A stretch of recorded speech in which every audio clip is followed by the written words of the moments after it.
Hello everybody and welcome back to the channel. Today in this video we'll be dealing with a very important topic which is cytoskeleton. Usually this topic is taken in the colleges under the subject biotechnology for the BTech students and for the pharmacy students under the topic human anatomy and physiology. So it's a very important topic. Let's start with the video.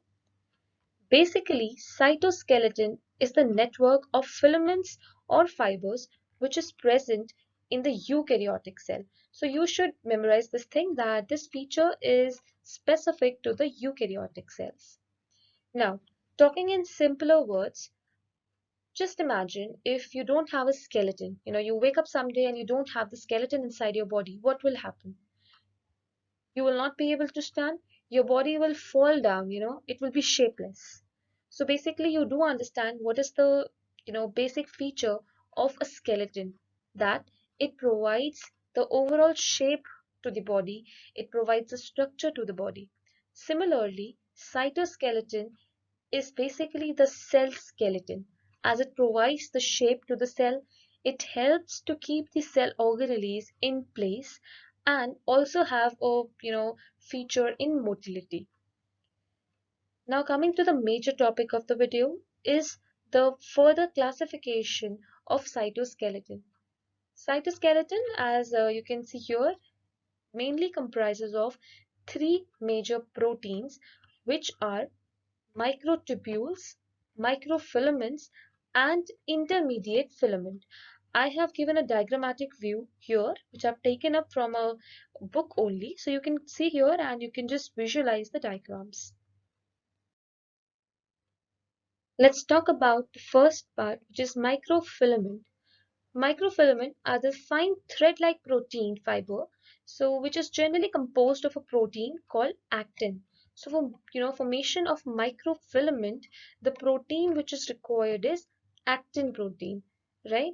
And an individual subunit of this particular microfilament is called G-actin, which is the globular actin. And when this globular actin, these subunits, they assemble together or they join together, they make a long polymer which is known as the F-actin, right? Then talking about the diameter of the microfilament, it is approximately 6 to 7 nanometer. We usually take it to be 7 nanometer, right? You will find it in various books. Do remember this point, the diameter, because it's very important if you keep in mind your competitive exams. Then, when you talk about the structure of microfilament, so it's a helix kind of a structure which is obtained when these two polymers, the F-actin, they run parallel to each other, right? Now we'll be talking about the functions of microfilament. So here I've mentioned that they provide structural support to the cell. No doubt microfilament is a part of this cytoskeleton category. So the major overall work of cytoskeleton is to provide the support, the shape. So this particular function will be common in all three of the proteins, right? Then they also help in the motility of the cell and other various functions which I've mentioned. Then here you can see a diagram of microfilament.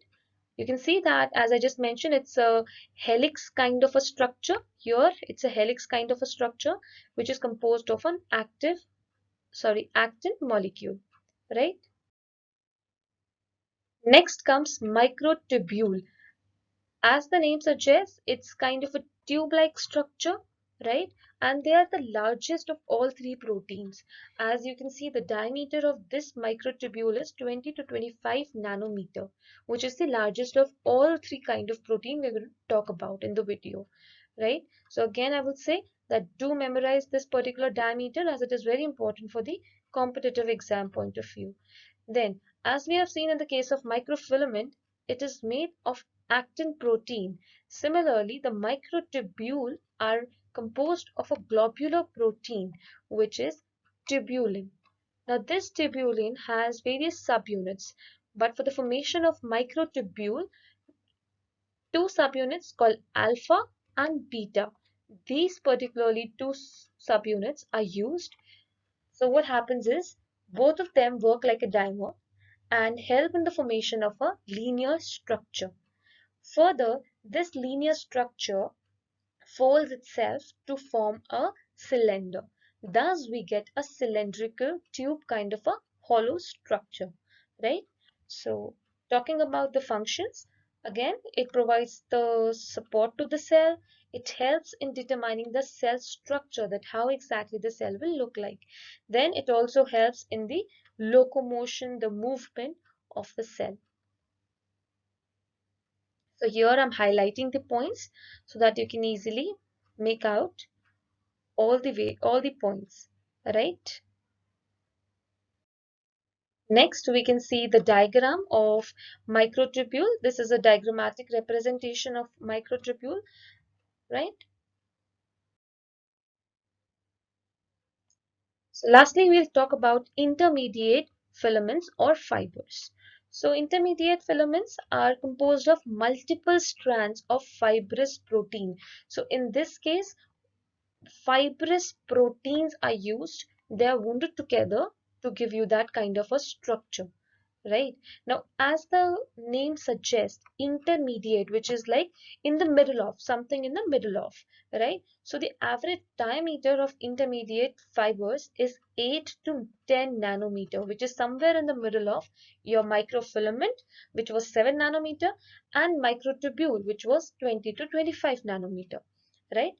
And they are present in variety, like the type of protein which will be used, the type of fibrous protein here, as I've talked, the type of fibrous protein which will be used, you know, the structure and the variety will vary according to that protein. Then, and as an example, I've stated the protein to be keratin. I have taken this example because most of you will be aware of this particular protein. It is very common as it is found in our hair, nails, and skin, right? And the last feature is that intermediate filaments are more permanent as compared to the other two, and they also have, specialization in bearing the tension. As you can see, your hair, they, they do not break that easily because they have that keratin, that protein called keratin in them, right? Talking about the functions of intermediate filament, they provide the structural support to the cell. Then they help in maintaining the shape of the cell, and also they help to anchor the organelles, or to place the organelles in their particular position. So here you can see a diagrammatical representation of the intermediate filament, that how exactly the proteins are, wounded together, twisted and twirled together to make this intermediate filament. So that's all for the video. I hope you liked the video and you basically understood what is cytoskeleton.